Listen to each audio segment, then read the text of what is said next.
서울 강남의 고급 레스토랑, 은은한 조명 아래 하얀 테이블보가 깔린 자리에 준혁이 앉아 있었습니다.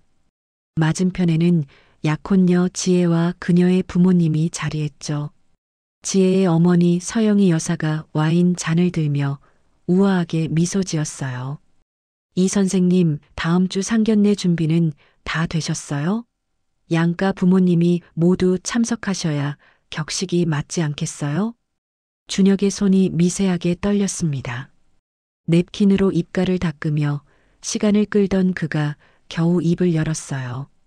아, 어머니께서 건강이 좋지 않으셔서 참석이 어려울 것 같습니다.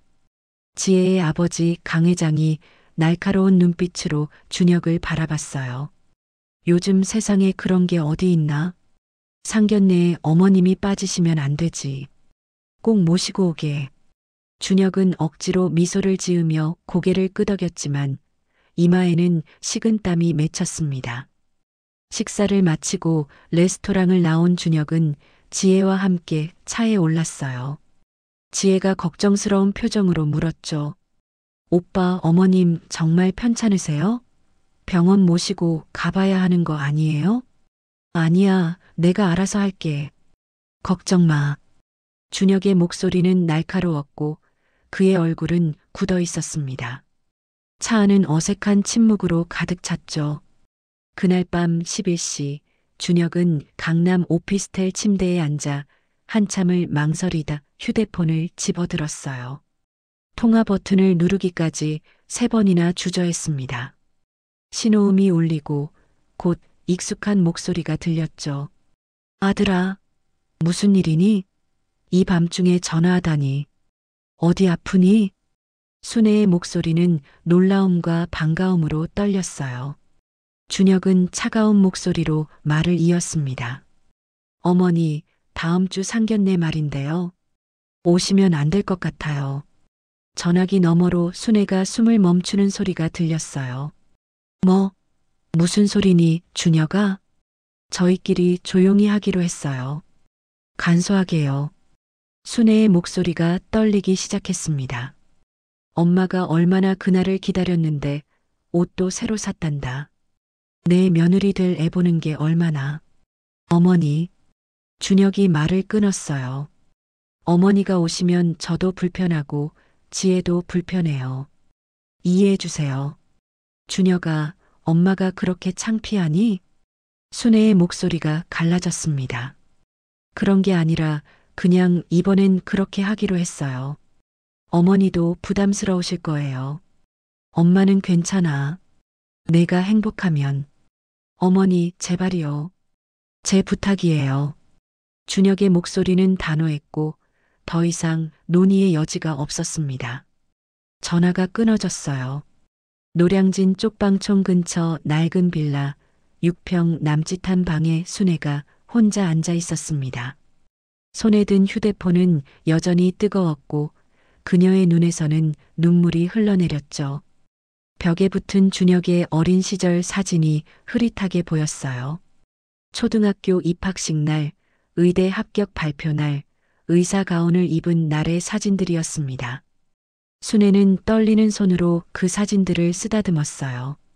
엄마가 그렇게 부끄러우니. 그녀의 목소리는 작고 떨렸지만 빈 방에는 메아리도 없었습니다. 다음 날 아침 6시 순애는 늘 하던 대로 알람 소리에 눈을 떴습니다. 잠을 설쳤지만 30년간 몸에 밴 습관은 어길 수 없었죠. 낡은 거울 앞에 선 순애의 눈가는 퉁퉁 부어 있었어요. 찬물로 얼굴을 여러 번 씻고 그녀는 행복식당으로 향했습니다. 출근길 지하철은 10,000원이었고 순애는 구석에 몸을 웅크린 채 서 있었죠. 식당에 도착하자마자 순애는 앞치마를 두르고 설거지를 시작했어요. 기름때 묻은 그릇들이 싱크대에 가득 쌓여 있었습니다. 동료 말순이가 주방으로 들어오더니 순애의 얼굴을 유심히 살폈어요. 언니, 얼굴이 왜 그래? 또 밤새 울었어? 순애는 고개를 돌리며 대답했습니다. 아니야. 그냥 눈이 좀 아파서. 말수는 순애의 손을 잡아 끌었어요. 거짓말. 언니 우는 거 30년 봐서 다 알아. 무슨 일 있었지? 식당 사장 오 사장이 주방 문을 열고 들어왔습니다. 순애 씨, 다음 주에 쉬신다며? 아들 상견례 간다고 자랑하더니 준비는 잘 돼가요? 순애의 손에 쥐어진 그릇이 흔들렸어요.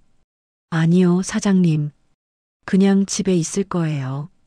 일 나올게요. 오 사장은 고개를 갸우뚱하며 나갔고 말수는 순애를 화장실로 끌고 갔습니다. 화장실 문을 닫자마자 말순이 다그쳤어요. 도대체 무슨 일이야? 그렇게 기다리던 상견례를 왜 안 간다는 거야? 순애는 더 이상 참을 수 없었는지 벽에 기대 주저앉았습니다. 눈물이 볼을 타고 흘러내렸죠. 준혁이가 엄마 보고 오지 말래. 창피하대. 말순의 얼굴이 붉게 변했어요. 뭐, 그 자식이 미쳤구나. 말순아, 욕하지 마. 그래도 내 아들이야. 순애가 떨리는 목소리로 말했습니다. 말순은 가방에서 서류 봉투를 꺼냈어요. 언니, 이거 봐. 언니 통장 사본이야. 내가 지난번에 은행 같이 갔을 때 받아놨잖아. 서류를 펼치자 통장 거래 내역이 나타났습니다. 30년간의 입출금 기록이 빼곡히 적혀 있었죠. 봐, 언니.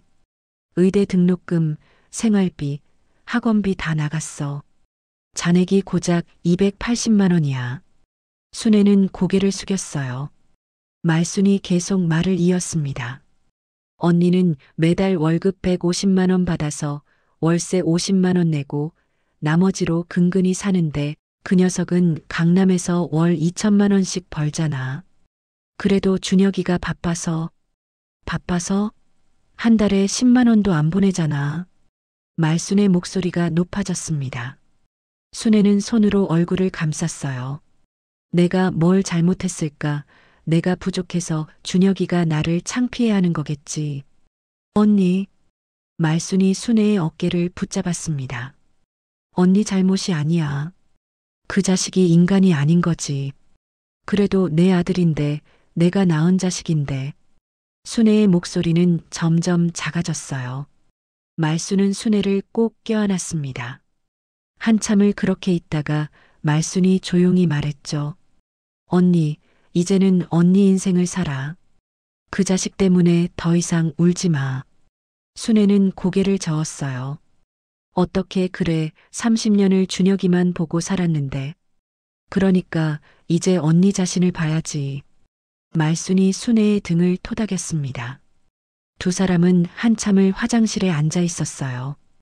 밖에서는 점심 장사 준비로 식당이 분주해지고 있었지만 그 소리조차 멀게만 느껴졌습니다. 순애는 눈물을 닦고 일어섰어요. 일하러 가야지. 사장님이 기다리셔. 그녀의 목소리는 여전히 떨렸지만 발걸음은 무겁게 주방으로 향했습니다. 상견례 당일 청담동 한정식 레스토랑 청아원의 프라이빗 룸이었습니다. 준혁은 네이비 수트를 단정하게 차려입고 지혜의 가족들과 마주 앉아 있었어요. 테이블 위에는 고급 한정식 코스 요리가 하나씩 나오기 시작했죠. 지혜의 어머니 서영이가 우아하게 젓가락을 들며 물었습니다. 이 선생님, 어머님은 정말 못 오시는 건가요? 아무래도 아쉽네요. 준혁은 억지로 미소를 지으며 대답했어요. 네, 갑자기 몸이 많이 안 좋으셔서요. 송구스럽습니다. 강 회장이 소주잔을 들며 말을 이었습니다. 자네 아버지는 일찍 돌아가셨다고 들었는데 어머님은 무슨 일 하시나? 준혁의 손이 잠시 멈췄습니다. 목구멍이 바짝 타들어가는 느낌이었죠. 평범한 가정주부십니다. 그의 이마에 땀이 송골송골 맺혔어요. 지혜가 준혁의 손을 살짝 잡아주며 분위기를 바꾸려 했습니다. 아버지, 음식 드세요. 여기 전복찜이 정말 유명하대요. 바로 그 순간이었습니다. 레스토랑 입구 쪽에서 소란스러운 소리가 들려왔어요. 저기요, 예약 안 하셨으면 안 되는데요. 직원의 제지하는 목소리가 들렸죠. 아니에요. 제 아들이 거기 있어요. 준혁아. 순애의 목소리였습니다. 준혁의 얼굴이 새하얗게 변했어요. 프라이빗 룸의 문이 열리고 낡은 베이지색 코트를 입은 순애가 나타났습니다. 그녀의 손에는 작은 보자기에 싼 선물 상자가 들려 있었죠. 준혁아, 엄마야. 순애는 숨을 헐떡이며 환하게 웃었어요. 준혁은 벌떡 일어서며 순애에게 다가갔습니다. 지혜가 놀란 표정으로 물었어요. 오빠, 저분이 누구세요? 순애는 지혜를 보며 반갑게 인사했습니다. 아이고, 내가 지혜구나. 얼마나 보고 싶었는지 몰라. 엄마가 정성껏 준비했어. 강 회장 부부는 당황한 표정으로 서로를 바라봤죠.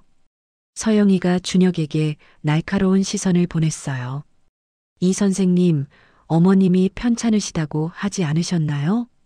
준혁은 순애의 팔을 거칠게 잡아 끌었습니다. 어머니, 잠깐만 나가 계세요. 그는 순애를 억지로 레스토랑 밖으로 끌고 나갔어요. 복도에 나온 준혁은 사방을 둘러보며 목소리를 낮췄습니다. 어머니, 제가 오지 말라고 했잖아요. 순애의 눈에 당혹감이 번졌어요. 준혁아, 엄마가 어떻게 안 올 수가 있니? 이게 얼마나 중요한 자리인데. 중요하니까 오시면 안 된다고 했죠. 준혁의 목소리가 높아졌습니다. 순애는 아들의 변한 얼굴을 멍하니 바라봤어요. 준혁아, 엄마가 그렇게 창피하니? 지금 그게 중요해요? 어머니 때문에 다 망쳤어요. 순애의 손에서 보자기가 떨어졌습니다. 바닥에 떨어진 보자기가 풀어지며 손수 만든 약과가 쏟아졌죠. 엄마가 너 키우려고 얼마나 밤새 이것도 만들고. 제발 그만하세요. 준혁이 소리쳤어요. 제 인생 망치지 마시고 돌아가세요. 복도 끝에서 지혜가 나와 서 있었습니다. 그녀의 차갑고 놀란 표정이 순애의 눈에 들어왔어요. 강 회장 부부도 프라이빗 룸문 앞에서 이 광경을 지켜보고 있었습니다. 서영이가 남편에게 속삭이는 소리가 들렸죠. 여보, 저 사람이 정말 어머님이래요? 가정주부라고 하지 않았나요? 순애는 천천히 바닥에 떨어진 약과를 주었습니다. 그녀의 손이 떨렸지만 하나하나 다시 보자기에 담았어요. 준혁은 고개를 돌린 채 아무 말도 하지 않았습니다. 순애가 일어서며 조용히 말했어요.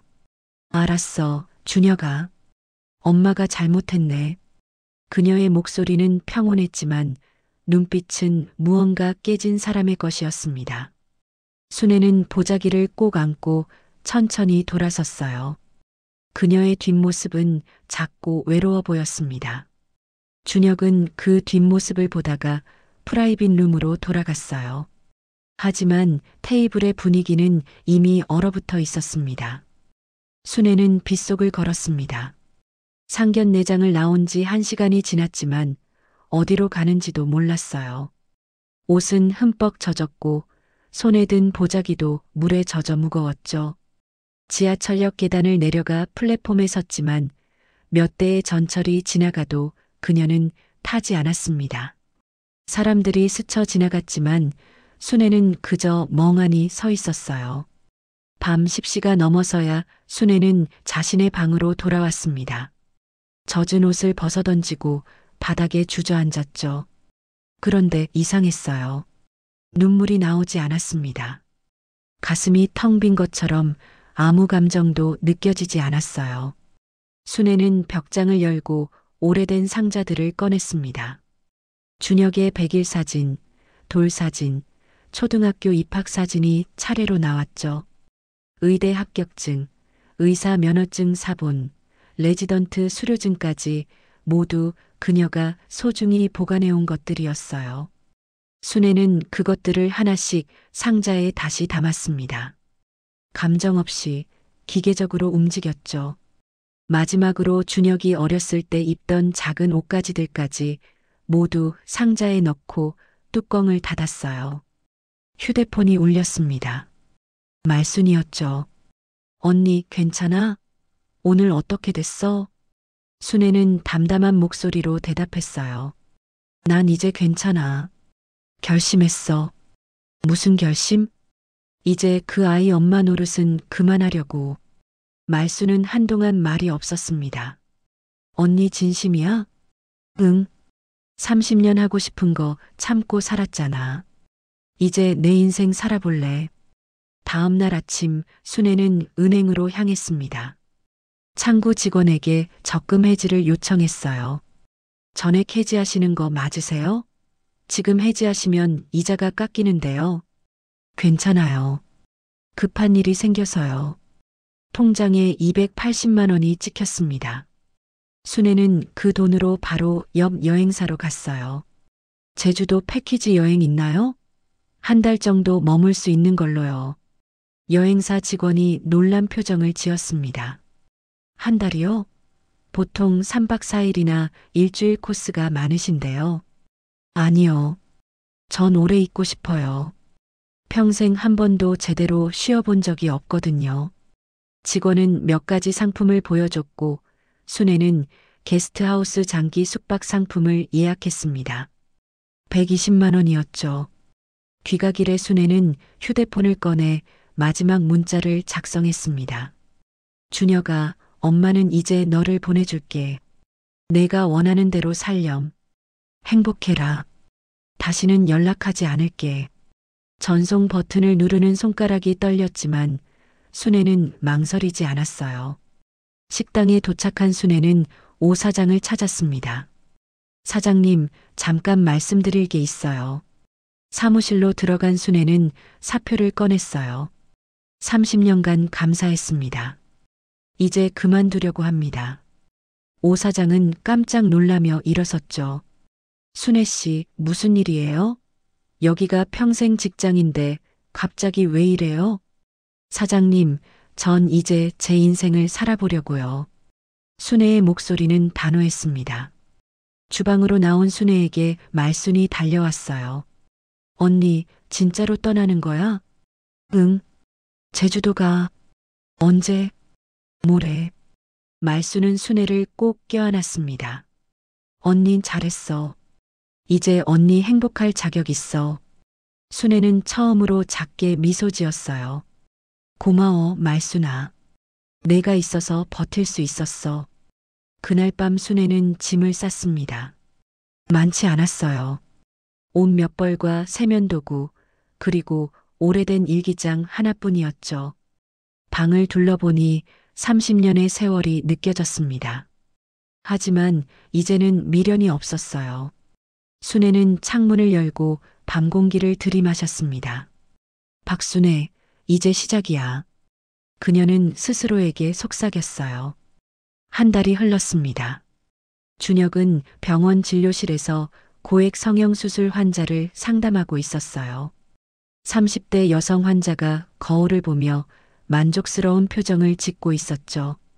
선생님, 정말 감사해요. 코가 정말 예뻐졌어요. 준혁은 기계적으로 미소를 지었습니다. 하지만 그의 머릿속은 복잡했어요. 어머니의 마지막 문자가 자꾸만 떠올랐죠. 상담을 마치고 나온 준혁에게 간호사가 급하게 다가왔습니다. 선생님, 3주 전에 수술하신 김민지 환자분 보호자가 오셨는데요. 굉장히 화가 나신 것 같아요. 준혁은 긴장한 표정으로 상담실로 향했어요. 문을 열자 40대 여성이 서류 뭉치를 들고 서 있었습니다.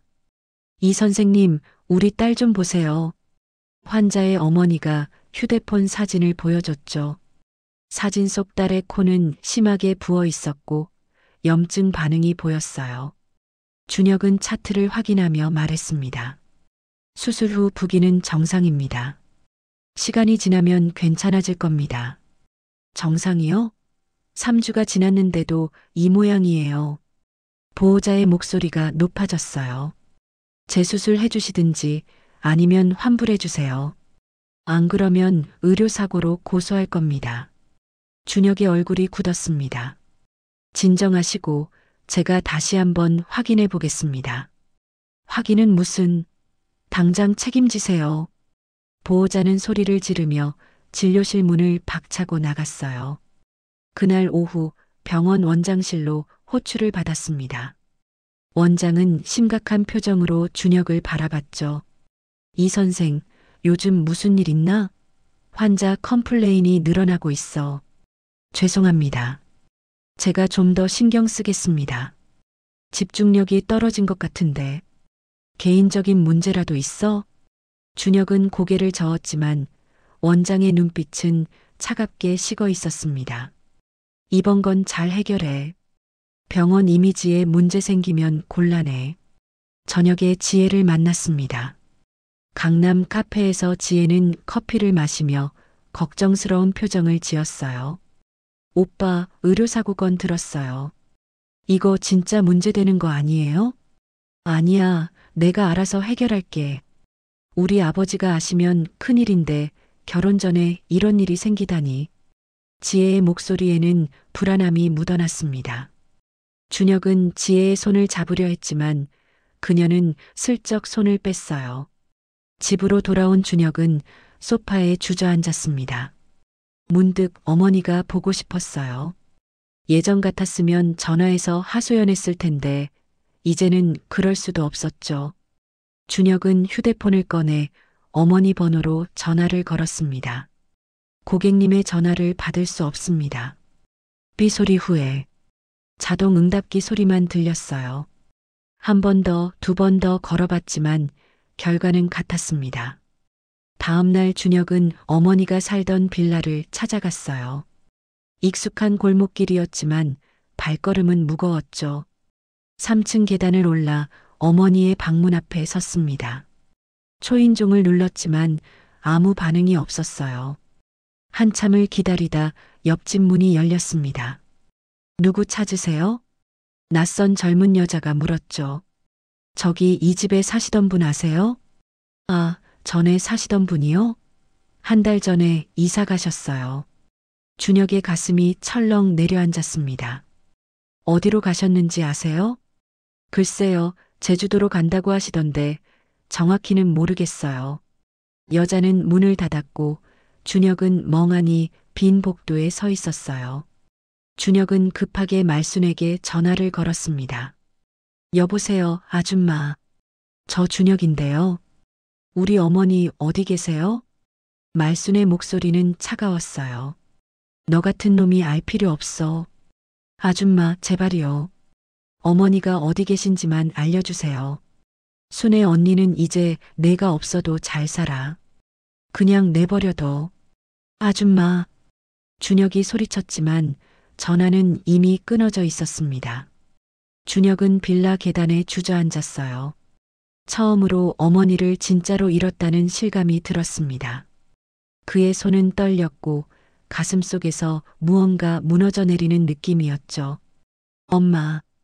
그는 작게 중얼거렸지만 대답은 없었습니다. 제주도의 아침 햇살이 창문으로 쏟아져 들어왔습니다. 순애는 커튼을 활짝 열고 창밖을 바라봤어요. 푸른 바다가 끝없이 펼쳐져 있었고 파도 소리가 귓가에 감겼죠. 서울의 좁고 어두운 쪽방과는 너무나 달랐습니다. 순애는 깊게 숨을 들이마셨어요. 이게 바다 냄새구나. 그녀는 혼잣말을 하며 미소 지었습니다. 아래층 식당으로 내려가자 게스트하우스 주인이 아침 식사를 준비하고 있었어요. 60대 중반쯤 되어 보이는 남자였죠. 순애 씨. 잘 주무셨어요? 네, 정말 오랜만에 푹 잤어요. 주인은 순애를 유심히 바라보다가 물었습니다. 혹시 노량진 출신이세요? 순애는 깜짝 놀라며 고개를 들었어요. 어머, 어떻게 아세요? 저 박진수예요. 40년 전 고향 선배 기억 안 나세요? 순애는 눈을 크게 떴습니다. 기억 속을 더듬다가 그의 얼굴이 어렴풋이 떠올랐어요. 진수 오빠? 설마 그 진수 오빠? 맞아요. 세상 참 좁죠? 두 사람은 반갑게 웃으며 식탁에 마주 앉았습니다. 진수는 커피를 내오며 말을 이었어요. 순애 씨, 그동안 어떻게 지냈어요? 결혼은 잘했고요. 순애의 표정이 잠시 어두워졌습니다. 남편은 일찍 세상을 떠났어요. 아들 하나 키우느라 평생 일만 했죠. 그랬구나, 힘들었겠어요. 진수의 목소리에 위로가 담겨 있었어요. 순애는 고개를 끄덕이며 계속 말했습니다. 전 평생 아들만 보고 살았어요. 의사 만드느라 제 모든 걸 쏟아부었죠. 근데 그 아들이 절 버렸어요. 말을 하는 순애의 눈가에 눈물이 맺혔지만 그녀는 참았어요. 진수는 조용히 들어주었습니다. 한참 후에 그가 말했죠. 그건 아들이 아직 어린 거예요. 진짜 큰 사람은 부모의 희생을 알아보는 법이거든요. 이제는 상관없어요. 전 제 인생을 찾으러 왔어요. 순애의 목소리에는 결연함이 담겨 있었습니다. 진수는 고개를 끄덕이며 미소 지었어요. 잘 결심하셨어요. 저도 아내를 먼저 보내고 혼자 살다가 여기로 왔거든요. 진수는 창밖을 가리키며 말을 이었습니다. 저기 보이는 카페가 제가 운영하는 곳이에요. 바다가게라고 하죠. 와, 정말 예쁘네요. 순애의 눈이 반짝였어요. 순애 씨, 여기 남아서 새로운 삶을 시작해보는 게 어때요? 제 카페에서 일해보시겠어요? 순애는 당황한 표정을 지었습니다. 제가 뭘 할 수 있겠어요? 평생 설거지만 했는걸요. 설거지도 못하는 사람이 많아요. 진수가 웃으며 말했어요. 순애 씨는 성실하고 따뜻한 사람이에요. 그것만으로도 충분해요. 며칠 후 순애는 바다가게에서 일을 시작했습니다. 처음에는 설거지와 간단한 청소를 했지만 점차 손님들에게 차와 음식을 대접하게 됐어요. 순애가 내오는 음식에는 특별한 온기가 있었죠. 한 젊은 여성 손님이 샌드위치를 먹으며 말했습니다. 사장님, 여기 음식이 정말 맛있어요. 엄마 손맛 같아요. 순애는 가슴이 뭉클했어요. 그래요? 감사합니다. 그녀는 환하게 웃으며 대답했습니다. 저녁 무렵 일을 마친 순애는 바닷가에 앉아 일기를 썼어요. 오늘 처음으로 내가 누군가의 엄마가 아닌 그냥 박순애로 살아간다는 게 이렇게 평화로운 거구나. 누군가에게 필요한 사람이 아니라 그냥 내가 원하는 대로 사는 것. 이게 행복이구나. 일기장을 덮은 순애는 석양을 바라봤습니다. 노을이 바다를 붉게 물들이고 있었어요. 순애는 처음으로 자신을 위해 눈물을 흘렸습니다. 하지만 그것은 슬픔의 눈물이 아니었죠. 해방의 눈물이었습니다. 3개월이 흘렀습니다. 준혁은 병원 회의실에 불려 들어갔어요. 원장과 이사들이 엄숙한 표정으로 앉아 있었죠. 테이블 위에는 소송 서류가 놓여 있었습니다. 원장이 무거운 목소리로 말했어요. 이 선생, 김민지 환자 측에서 정식으로 의료소송을 제기했습니다. 준혁의 손이 떨렸습니다. 합의 시도는 해봤습니다만 합의가 결렬됐어요. 병원 이미지에 타격이 큽니다. 이사 한 명이 차갑게 말했죠. 당분간 대기 발령 처리하겠습니다. 소송이 끝날 때까지 진료는 중단하세요. 병원을 나온 준혁은 멍한 표정으로 차에 올랐어요. 의사 가운을 입지 못한다는 것, 그것이 무엇을 의미하는지 알고 있었죠. 휴대폰이 울렸습니다. 지혜의 아버지 강 회장이었어요. 이 선생, 오늘 저녁 시간 되나? 잠깐 만나세. 준혁은 불길한 예감에 손이 식었습니다. 저녁 강 회장의 사무실에 들어선 준혁을 맞이한 건 차가운 침묵이었어요. 강 회장은 소파에 앉아 위스키를 마시고 있었죠. 앉게. 준혁은 긴장한 채로 앉았습니다. 강 회장이 서류 봉투를 건넸어요. 의료소송건 들었네. 신문에도 곧 날 거라더군. 회장님, 제가 최선을 다해 해결하겠습니다. 자네가 해결할 수 있는 문제가 아니야. 강 회장의 목소리는 단호했습니다. 우리 집안의 먹칠하는 건 용납 못해. 결혼은 다시 생각해봐야겠어. 준혁의 얼굴이 창백해졌어요. 회장님, 그건 지혜도 같은 생각이야. 이건 지혜 생각이기도 해. 강 회장은 일어서며 등을 돌렸습니다. 자네 앞날을 위해서라도 이게 나아. 가보게. 준혁은 휘청거리며 사무실을 나왔어요. 복도에서 지혜가 기다리고 있었습니다. 그녀는 손에 작은 상자를 들고 있었죠. 오빠. 지혜가 조용히 불렀어요. 준혁은 그녀를 바라봤지만 아무 말도 할 수 없었습니다. 미안해요. 하지만 아버지 뜻을 거스를 수는 없어요. 지혜는 상자를 준혁에게 건넸어요. 약혼 반지였습니다. 오빠 인생 잘 되길 바랄게요. 지혜는 돌아섰고 준혁은 그저 멍하니 서 있을 뿐이었어요. 강남 오피스텔로 돌아온 준혁은 소파에 쓰러지듯 앉았습니다. 텅 빈 집은 너무나 조용했어요. 그는 소주병을 꺼내 잔없이 마셨죠.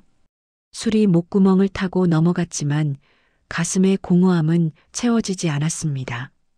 휴대폰을 꺼내 어머니가 보낸 마지막 문자를 다시 읽었어요. 엄마는 이제 너를 보내줄게.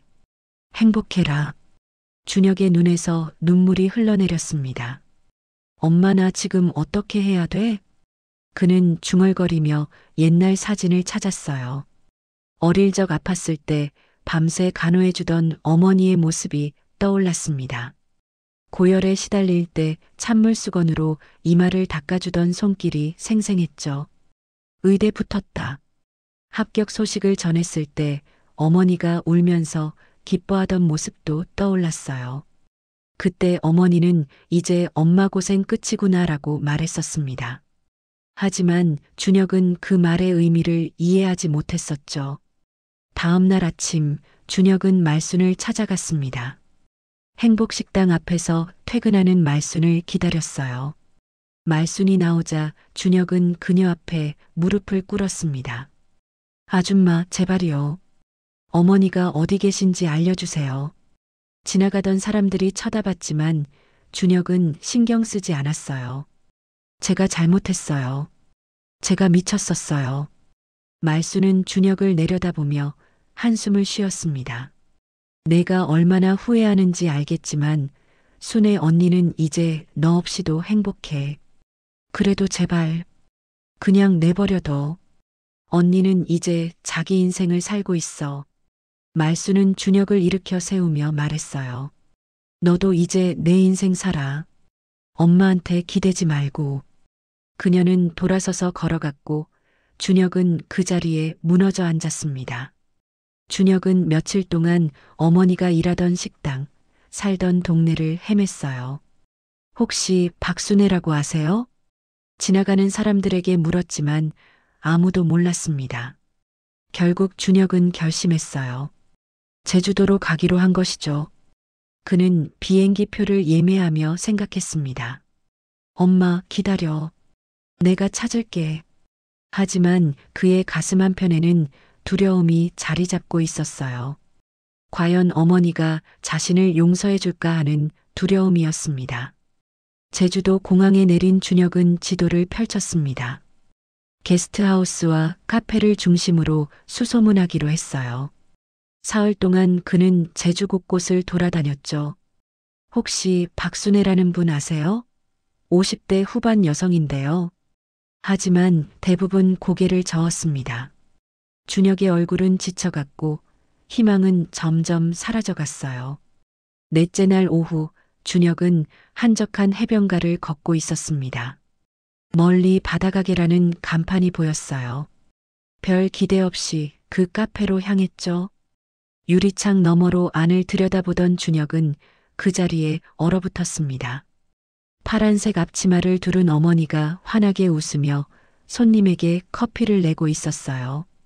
어머니의 얼굴은 서울에서 봤던 것보다 훨씬 밝았습니다. 준혁은 떨리는 손으로 카페 문을 열었어요.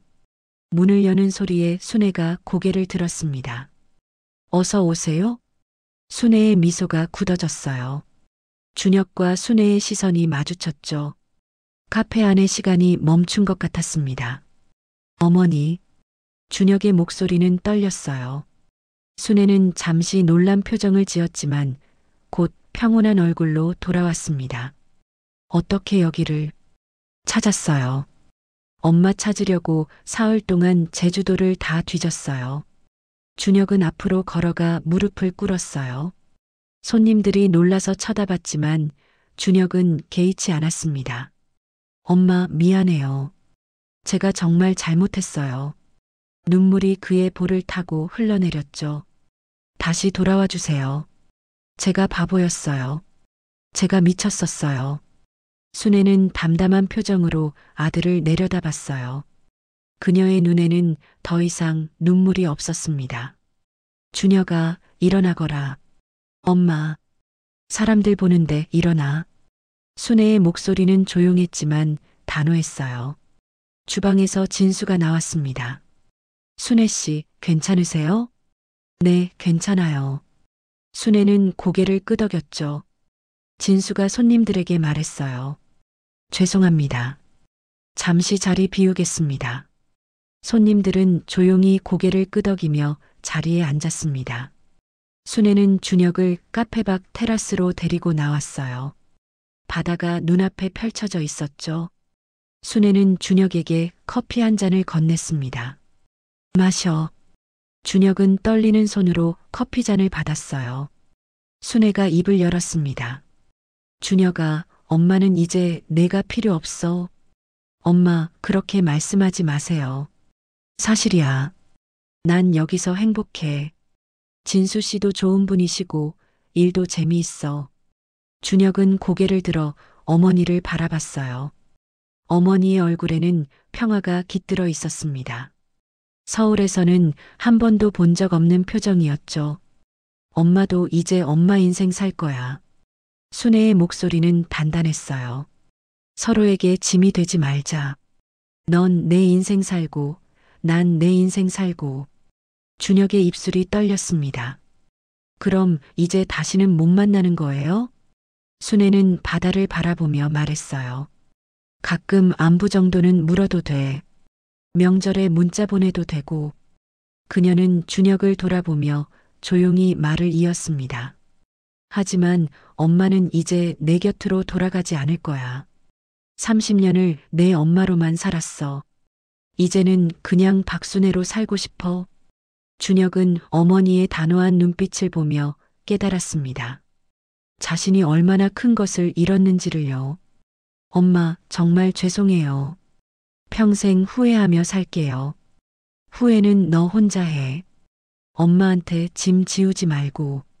순애는 일어섰어요. 이제 가거라. 엄마 일해야 해. 준혁은 고개를 숙인 채 자리에서 일어났습니다. 카페로 돌아가는 어머니의 뒷모습을 바라보며 그는 천천히 걸음을 옮겼죠. 카페를 떠나 몇 걸음 걷다가 준혁은 뒤를 돌아봤어요.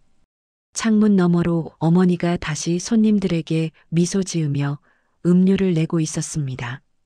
그 미소는 진짜였어요. 준혁은 그제야 알았습니다.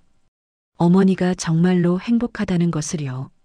순애는 창밖으로 떠나는 아들의 뒷모습을 힐끗 봤어요. 가슴 한편이 아렸지만 그녀는 눈물을 닦고 다시 손님에게로 향했습니다. 어서 오세요. 뭘 드릴까요? 그녀의 목소리는 밝고 따뜻했어요. 진수가 옆에서 조용히 물었죠. 괜찮으세요? 순애는 고개를 끄덕이며 미소 지었습니다. 네, 이제 정말 괜찮아요.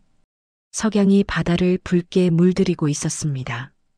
순애는 창밖을 바라보며 깊게 숨을 들이마셨어요. 30년 만에 처음으로 그녀는 자유로웠습니다.